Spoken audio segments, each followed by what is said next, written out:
people are always like, what? They'll come up to me like, what's next? And I'm like, I'm not sure. I guess gotta see if they're feeling this one first. The 80s is where it like all started.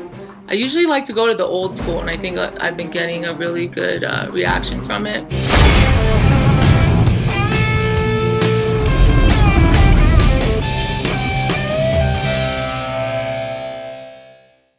It's dark and rainy here on Mobile Music Thursday, but the music is always awesome, and we're always talking to the best talent around the country and sometimes even around the world to find out what they're spinning, how they're spinning it, and how they make their art and their music happen. I'm really excited about this week's guest because we're making a little bit of a break from talking about wedding dances and weddings events specifically, and we're going to focus a little bit about bars and clubs and kind of doing the club scene and talk to a very talented DJ that's out of Denver, Colorado. She actually plays all around the state quite frequently and has gone on tours around the country doing a lot of different clubs and a lot of different situations. She's been at it for about 8 years and made a full-time living out of this for 4 years, working in clubs and bringing the music. And of course, as a result, just from her talent and her abilities and what she's been able to produce, people have said, like, gosh, you know, come and do my wedding, you know, bring what you're doing here and bring it to my wedding. I'd love to experience that. So it's my pleasure to invite to the show, or have here on the show, DJ Cyn. Welcome to the show. Hello. Did I just call you Cyn for short? Cyn, yeah, that's great. Does anyone ever confuse you? Your DJ Cyn is C-Y-N, so is that a play on words? So yeah, a lot of people are like, oh, Cyn. And I'm like, no, it's C-Y-N. But I like it because people are just like, they find it like mysterious. It's like kind of double entendre. Yeah. Kind of like, oh, yeah. it's, you know, it's kind of risque, like, you know, risque, kind of edgy. exactly. That's really, really fun. So that's awesome. Well, thanks for coming on the show to talk about like how you spin, how you DJ, and what you do. So I really kind of want to open it up. Like, we're going to really be focusing on what you do and how you do it in the club situation or in the bar situation and that sort of thing. So when you're going to approach a particular place, let's say it's a new place, they just booked you in there and you're coming in for the first time and you're deciding kind of what you're going to do and how you're going to play this particular crowd, what is your game plan musically when you go in? Do you kind of where's your starting place, and then we can kind of go for how you adapt from there? Well, the first thing I do, I consider myself like a freestyle DJ, meaning it just depends what the vibe of the crowd, I like the energy, and I go from there. I like almost every genre of music, so I go from there. I feel a vibe, look at age groups, all that, and then I'll start off with something from there. I never have a set playlist. So it's just, for me, that's why I consider myself a freestyle DJ, because it's just based off the energy. So you kind of like, you go into the bar. So let's pick one of the bars that you play in Breckenridge, and you come in and just tell me about, to kind of describe what the vibe is in one of those bars. Well, like there's this one I do, Liquid Lounge. It's a hip hop night. So okay. There's a younger crowd in there, and it's funny because it's a small town, but there's so many bars and there's so many different age groups, and different age groups go to certain bars, and there's some that a lot of like all age groups go to, but this one in particular, I feel like the younger crowd is there. So I definitely I'll start with some hip hop. I usually like to go to the old school, and I think I've been getting a really good reaction from it, because a lot of DJs, where I hear from people telling me that they play just everything that's on the radio, and I go back old school stuff. And I believe the good hip hop came from the 90s, like the best. Right. So yeah, I was going to say, what is old school for you? So what would be some selections? Would that be like, you know, Jump Around? I would say like my style is more like Common and Mos Def and A Tribe Called Quest. They're one of my favorites. Biggie and Tupac, of course. But you know, I really like Lupe Fiasco. He's really good. Just like that old school. Like Lupe's more the newer generation, sure. But like where it all started, where it really, because Biggie and Tupac and around that time is where I feel like it got to a level where it was like the bar was set, and I feel like nobody can get to that point now. You know, like of course, you know. There's the 80s is where it like all started, but I have a love for the 90s hip hop. Well, there was a lot of, I mean, it started in the 80s, but there was not a lot of identity. There was, and it was a whole hodgepodge of different things going on with the gangster rap at the time, and there was like, and it was kind of mixing with the dance, and then there was the electronica, and then we were just really getting into what we know now as EDM, but it was just getting into like electronica was just starting to show up. I mean, synthesizers were becoming kind of like the standard thing, and so it was kind of like the new playground. And then it was in the 90s where it seemed like things started getting fleshed out, and we started kind of seeing, like you said, like kind of a bar got set or a standard got set, and then for which people can aspire to, play to, or that something. It's like it kind of took formation by that time, and has continued to evolve since then. So you like to start in the old school of like of 90s and then kind of work into the current. So in this particular place where it's hip hop all night. So do you just play? So you just stick to mixing different like from 90s to current hip hop through the whole night, or do you throw it in, or like kind of how do you mix it up? It's so hard to tell. Like I said, it's just off of the energy of the crowd. Like, and I know. So people are always like, what? They'll come up to me like, what's next? And I'm like, I'm not sure. I guess guys see if they're feeling this one first, you know? And I kind of go from there. So when I do my mixes, I record them like live, because sometimes I come up with stuff. I'm like, whoa, like where did that come from? Right, like, that was great. What was that mix? And I'll have to look back. Oh, I was like, yeah, that's what I played, you know? Or, so I wish I could answer that question better for you. But no, you're doing great. You're doing really great. For me, it's about the energy in the crowd, like how the reactions I'm getting from the crowd, and I just feel like that's my biggest strength in keeping a crowd and making sure that they're enjoying themselves. So what is your goal energy wise? I mean, I totally get that you're reacting to where they're at, but then with reacting to that, that means that there's someplace you want to take them. So what would you speak to, like with this, like using this hip hop club as an example, so that, because I know it's like in this show, like every answer starts with, well, it depends. You know, it's true, because it's like in every new environment, a new audience, it does depend on what's going on. So let's just say, like in this particular scenario, you read the crowd, the energy's kind of low. Where do you want to take them? I mean, what is your goal with them? I mean, of course, you know, I feel like any DJ would want to get them on the dance floor, you know. But for me, it's more I really want them I want them to see like and hear good hip hop, you know, because there's just so much that I'm just not. I mean, there's good hip hop out there, but it's just not in the mainstream right now. Okay. And it's just I want to almost educate them, but I also want them to have a good time. So I I watch the crowd and I see if they're smiling or bobbing their heads, and that's enough for me sometimes. I don't need, you know, because sometimes like this, it's a Wednesday night that I do it at this hip hop bar. I mean, it's not just hip hop; they play everything. But so it's like it's one of those. It's somewhat of a challenge, because to play 4 hours of hip hop can be a challenge. But there's times where, you know, I'll go off to like the reggae a little bit when there's dancing going on, or bring in a little bit of a like pop R&B type stuff. But my focus is to just keep them educated in good hip hop music, you know, not just talking about you know, money and women and you know, sex, which, you know, those things are obviously things that everybody wants, you know. So, you know, it's not like I won't dabble in those here and there, you know. But you won't deny your audiences. Keep it to my style too. I don't only want to play what I do want to play what people want to hear, but I want to keep it to my style, because that's who I am, and they're coming to see me. So I want to keep it there. Sure.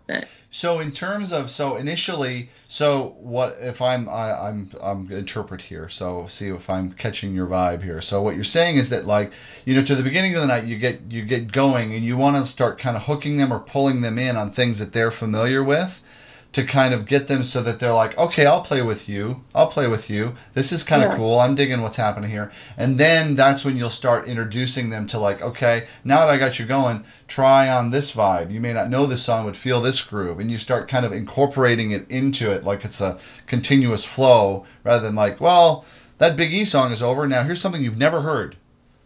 Yeah, I mean, I try to do that every once in a while, but, you know, I am a DJ, so I do also have to keep them happy, you know? So, like, Yeah, I do. I'll bring it in like in the beginning of the night, and like I love to when the dance floor is going. I like to bring in something old school, like, and then they'll be caught up by surprise. They'll be like, oh, a lot of people will know it. It's like it's crazy. This generation, actually, the younger generation is very into old music lately. So it's been exciting for me because when I first started, it was just. But sometimes, you know, people would be like, play that new song, and of course, I'll play it. I take requests. I don't see. I take requests, and I always say over the mic, I'm like, I do take requests, but does not mean I'll play them. But it makes me understand what I'm going to be able to, like the vibe, like again, like the energy. What they like. It's like their gifts. Yeah. So like I want to please the crowd. Like that's a huge part of it. But yeah. So I do want to introduce, like I said, like some hip hop. Like I'd like to bring, especially when the dance floor is going. That's when I'll bring something that maybe people might like. Maybe it's, you know, old school, like 15 years ago or something. You know, and if they enjoy it, it makes it even better. And then I'll keep it going. You know, and it definitely, like I think it's the right time that you play those songs is when it works. So yeah, the timing is how do you how would you share timing to somebody who's a new DJ or somebody who is like kind of new to this? Because it gets esoteric when we talk about like, well, feel the vibe, you know, and it's like a novice DJ can go in like, well, I feel the vibe that nobody likes what I'm doing. Now what do I do? You know, it's kind of like, you know, where how do you make that into something as a tangible action? I mean, I'm not sure how to answer that, but I would say, this is what I say, the secret weapon is Michael Jackson. Because no matter what age you are, like that's what if you play that, people will be like, whoa. Like when I lose the dance floor, I'm like, man, what do I play? I'll put Michael Jackson on. Right? I mean. Right, yeah, exactly. Because everybody's like, oh yeah, Michael Jackson. Yeah, I like Michael Jackson. Like, who are you going to find that's like, oh, I hate Michael Jackson? You know, well, they could leave because there's only one of them. Oh my gosh, yeah. I've probably had in the 8 years, maybe one lady say something to me, or I almost. And she doesn't even count. Yeah, she didn't count. Right.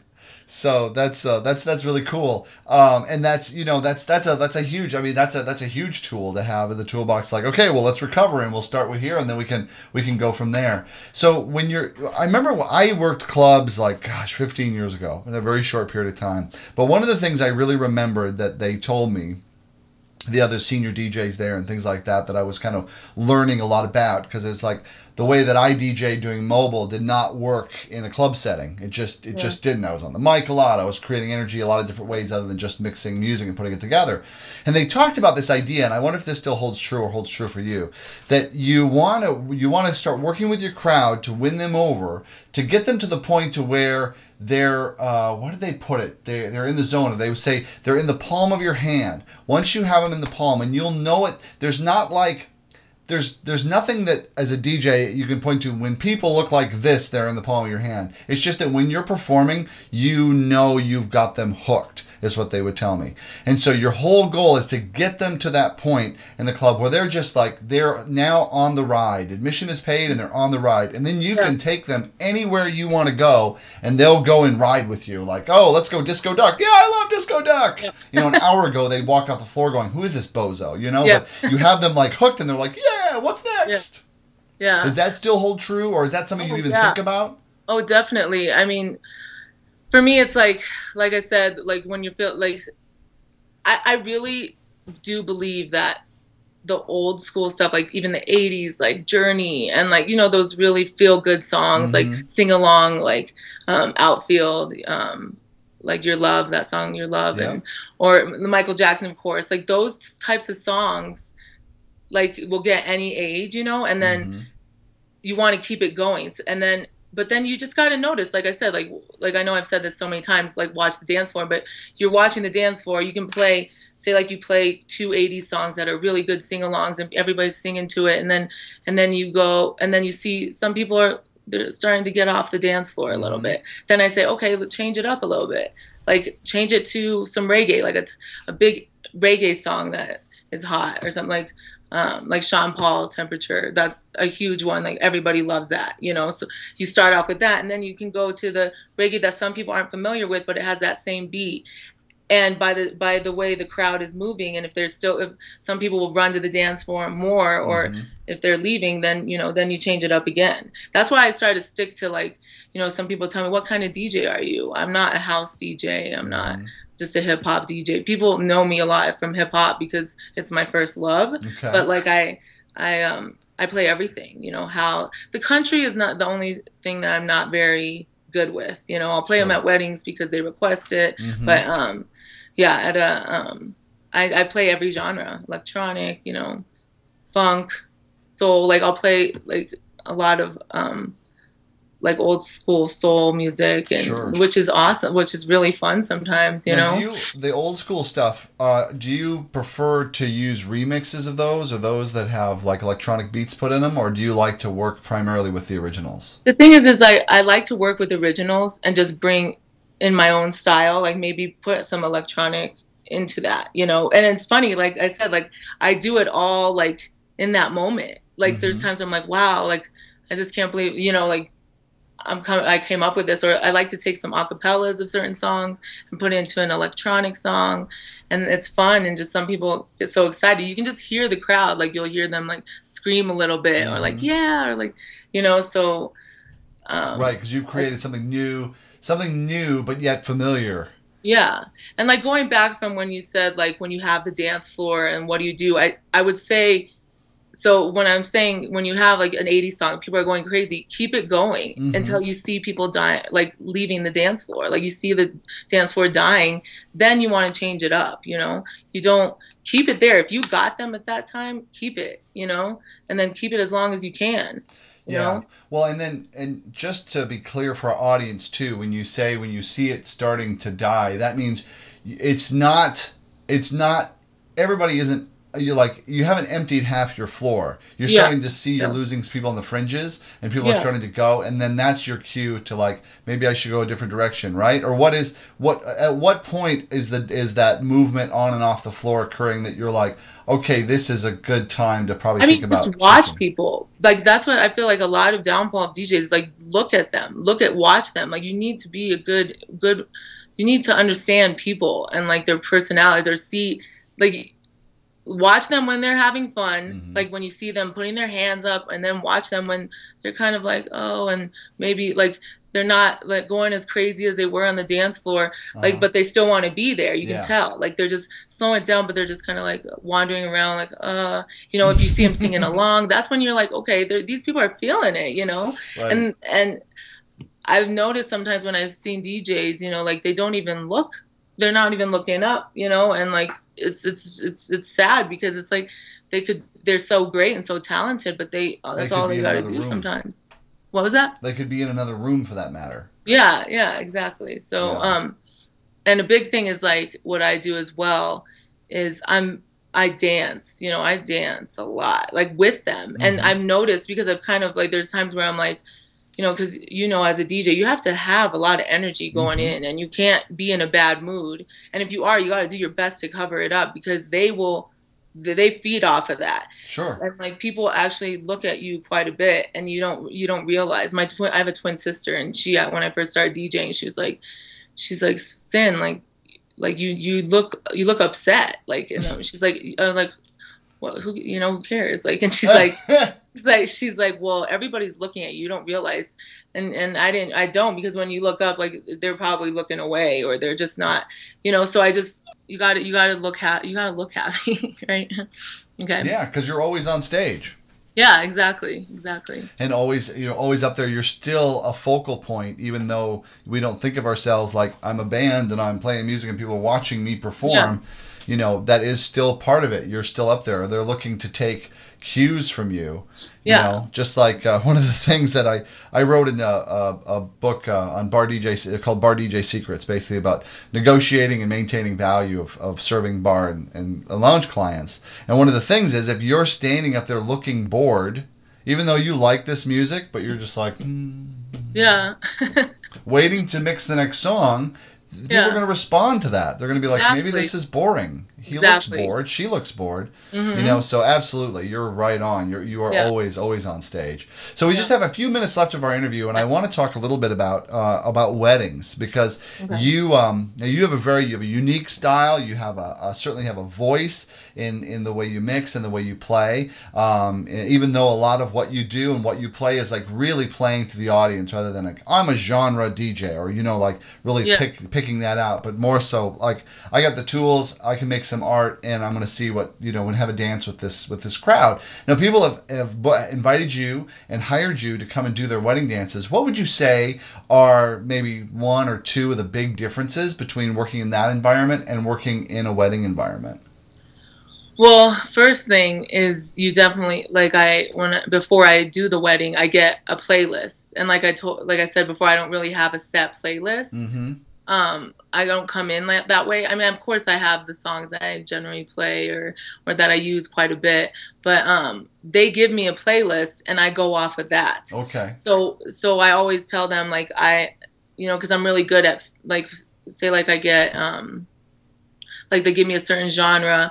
I know I have good fillers for those, you know, because they're not usually in weddings. The couples don't give me a full, like, you know, 4 hours of music. You know, they just give me particular songs they like or bands they like.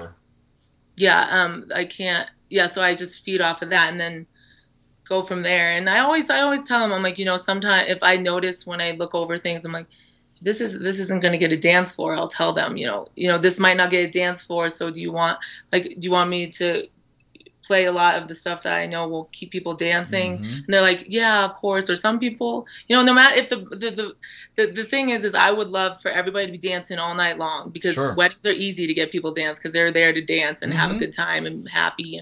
But if it's just the bride and groom dancing, that's good for me, because they're the ones that it's their day, you know. But that doesn't happen that often. I've had it happen like once or twice, because they liked a lot of punk rock music, like punk music, which is fun, but it goes to a particular audience, you know, like it's not an overall, like the majority of people don't like it, you know, or not that I can't say that. The majority of people don't want to dance to it or party to it. So so it sounds like, and would you say you agree with this, that one of the big keys to your success has been the depth and breadth of your knowledge of music? Because I mean, you talk about so many different genres. It sounds like, I mean, of all the different kinds of genres of music, that maybe country might be your only weak area, and in that weak area is you may not know any particular old country, but still may be aware of like what's current or that sort of thing. So do you think that's your biggest asset, or what do you think is your biggest asset?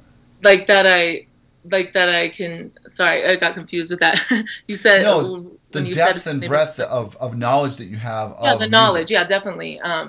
Like I have a huge background. Like, you know, my father and my older sister really got me into music.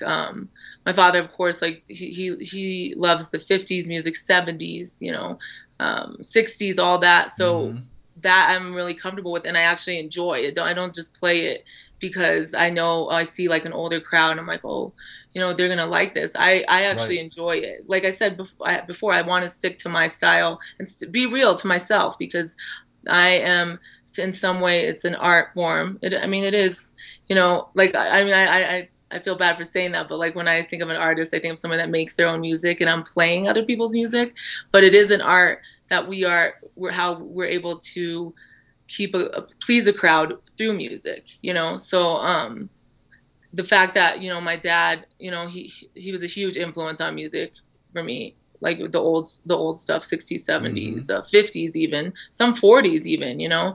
And then my sister, like, you know, when like Madonna and Cyndi Lauper and Michael Jackson, you know, I remember, I was so young, but I remember when Thriller came out. Like, I remember us sitting in front of the television, and it was so different than the social media. Like there was like, it was on TV and it was on 2 different channels, or like, you know, it was a big deal.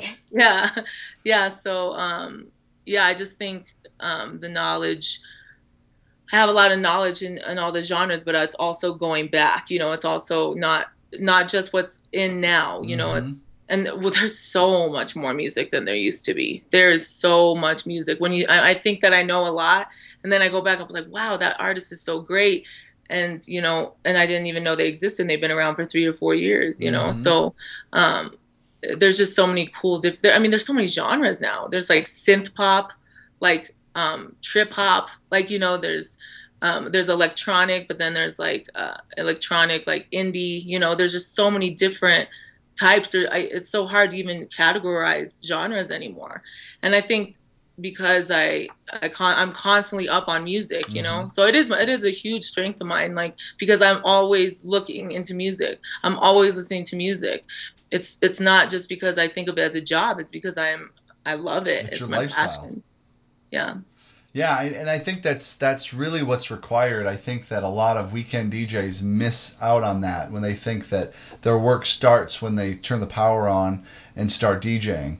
You know, the work starts when you spend 3 hours going through music at home and wondering, oh, this would mix into that well, and I bet this would work well with this. And, you know, putting those things together well in advance of ever actually doing the gig. The gig is where you get to see how they react. And I don't really feel like, I don't think that you or I or any DJ needs to defend the artistry of what it is we do, because it's like the only time it wouldn't be art is if you showed up and you played the song from the beginning until the end, until it totally stopped.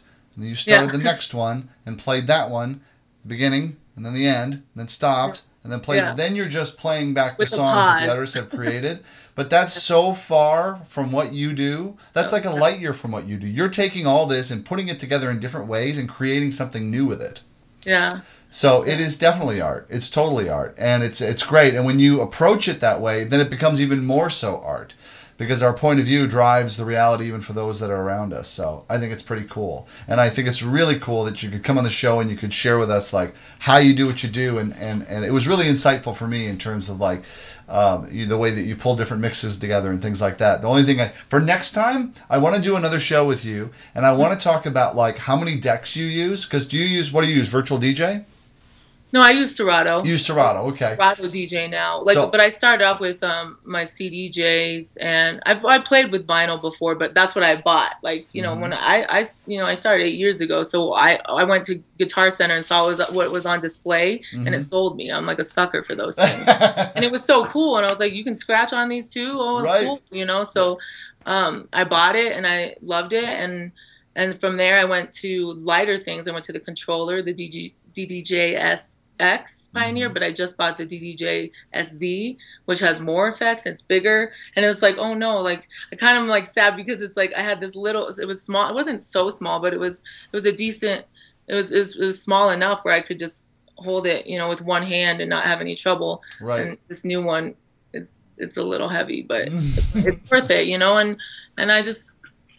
I love it, so I'm excited to start using it more. I just got it a couple days ago, so that's awesome. Stoked to start using that one. So we're gonna do another show where we actually talk about like how you construct some of these things, like how many decks you put up and how you use, and when you put backbeats onto different songs and things like that. I would love to. You can play 4 at a time with this, with the That's DJ, incredible. the controller. It's Serato DJ. So there was Scratch Live, Serato, which still, you know, people still use, but I think everything's gonna end up going to Serato DJ, and so you can play 4 things at once, and you can play it like it's designed where you can play it with like you just flip a switch where you can play both, or you go to if you want to go use channel 4, you can use that because it has 4 channels.